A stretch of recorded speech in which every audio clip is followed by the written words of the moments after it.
Let me tell you what your brothers and sisters go through in the streets of New York, in Philadelphia, and Atlanta, and Tennessee. If your child tells you that they want to be a girl when they're biologically a boy, if your child tells you they want to be a boy, but they are biologically a girl, you are not allowed to disagree with your child. If you disagree with your child and your child goes to school and the child tells the teacher or the counselor or the nurse or the social worker that I want to be a girl, they can remove your child from your home. It's called gender-based discrimination and gender-based child abuse. So I'm seeing, when I look at Barbados, and I'm looking at the Inter-American Development Bank, and I'm looking at the Barbados Family Planning Association, and I'm looking at this new child protective law that they're trying to introduce into Barbados, and I can see the writing on the wall. You will be the next casualty. You will be the next casualty in the global transgenderization war against African children. It is population control. It is nothing else. And the other thing you better understand, not only is this a war for population control, this is a war for the legalization of pedophilia. I need you to understand this.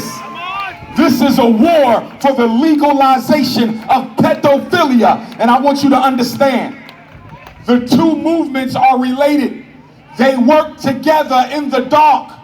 And I want you to understand the logic and rationale. It goes like this.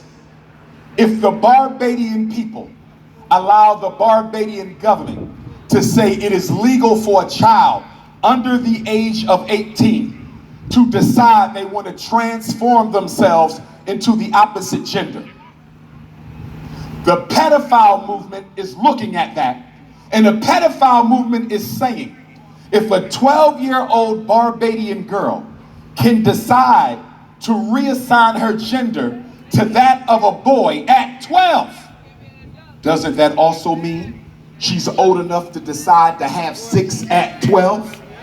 If a 9-year-old Barbadian boy is allowed to undergo sexual surgery to become a girl at 9, doesn't that also mean that at 9 years old, he's old enough to decide if you want to have sex with a 25-year-old, or old enough to decide he want to have sex with a 45-year-old, or old enough to decide he want to have sex with a 65-year-old?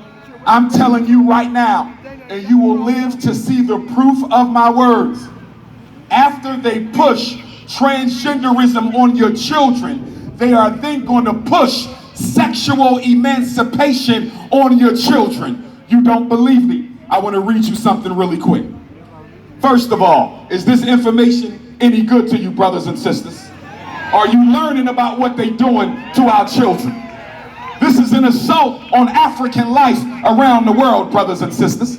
Why do you think Kamala Harris, U.S. Vice President Kamala Harris, just came back from Africa, threatened East African presidents with the elimination and termination of American aid if you don't make your country safe for gay marriage and transgender identity? Why does a government care? Why does a government care how another culture decides to define what a family is? Why do you care about how another culture decides to define marriage? You know why they care?